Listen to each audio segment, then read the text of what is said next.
Am I the dog in the backyard for the first time? Probably wondering what the fuck does that mean?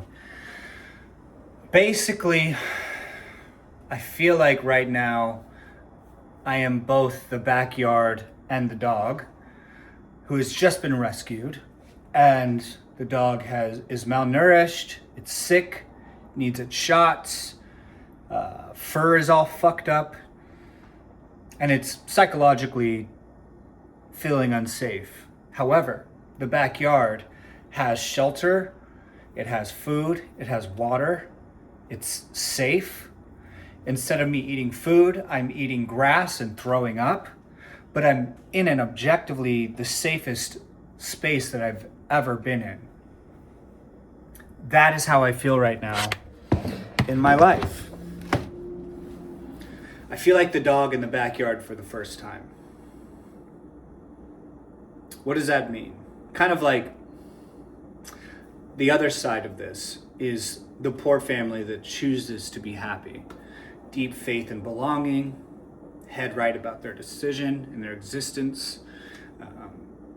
For me, it comes back to the wound.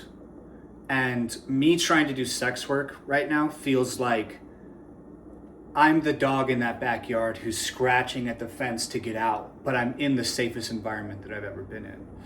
And the decision of trying to escape and scratch and feel unsafe is sex work, which is causing me to feel like I need to break out of this very safe place that I'm in.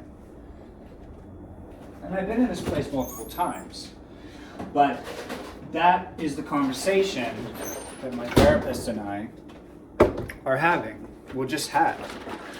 Created this sex work space for myself as a massive distraction and the problem that never had to exist, right? I created this.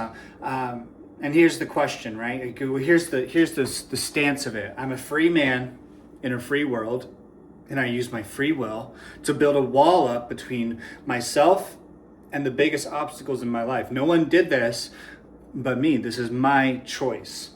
I created, the sickly dog trying to escape the safe backyard. And then my therapist said, well, it sounds like you're splitting hairs. What does that mean?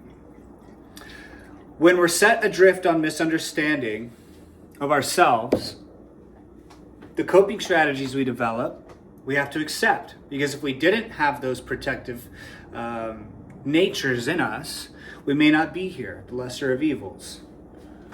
Coping mechanisms can sometimes cause more problems and trauma than the original trauma, but it's what we needed to do in order to get by. So there's two things that I have to do. One is the trauma, and two is the coping strategy. In this case, sex work for me is the coping strategy. So I'm frozen, being fully aware that sex work is a massive distraction that I created. Me in 3 years looking back will say to me, hey, that was just a big distraction and a huge coping mechanism and not my truth. But I don't know how to proceed now because I can't cut it off, at least not yet. So it's a really hard place for me to be in. It's like knowing I'm an alcoholic, knowing that I need to stop, but knowing that I don't have it in me to stop. And it's so easy on the outside looking in to say, well, just stop, bro. It's not that easy. It's not that easy.